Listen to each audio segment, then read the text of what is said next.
We are on the job with Hugo Malan, president of Kelly Science, Engineering, Technology, and Telecom, and operating segment of staffing giant Kelly Services. Here with an update on the temp staffing industry. What can you tell us? The temp labor industry has shrunk by 10 to 15%.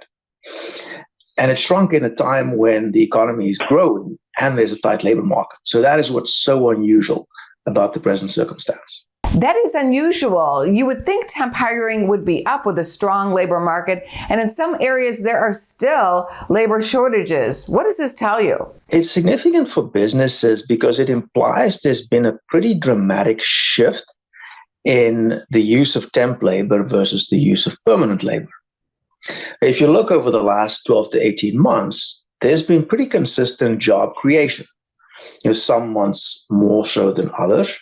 But there's been consistent job creation. So businesses have been hiring people into permanent jobs. In that same 18 months period, they've significantly reduced their use of temp labor.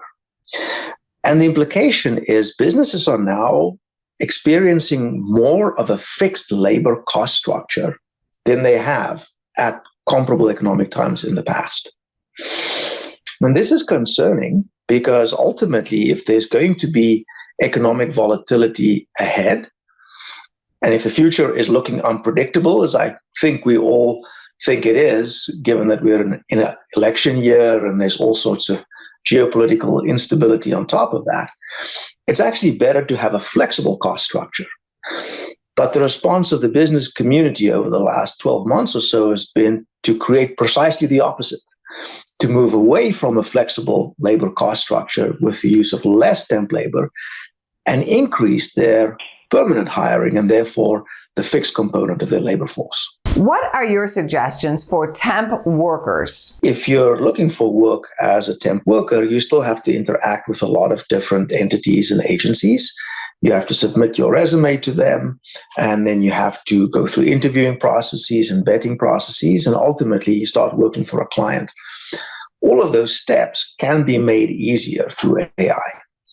AI should make it easier to interact with the agencies whenever you'd like, because it's likely that your first interface over time is going to be some kind of a really smart chatbot. We don't believe you're ever going to be able to take the humans out of the equation. So the next step will still be to speak to a really experienced recruiter, where you can explain what you're looking for culturally and what ultimately would be the perfect next job for you. Thank you for your time today. It's my pleasure. Go to businessfirstam.com for where to see our show on TV.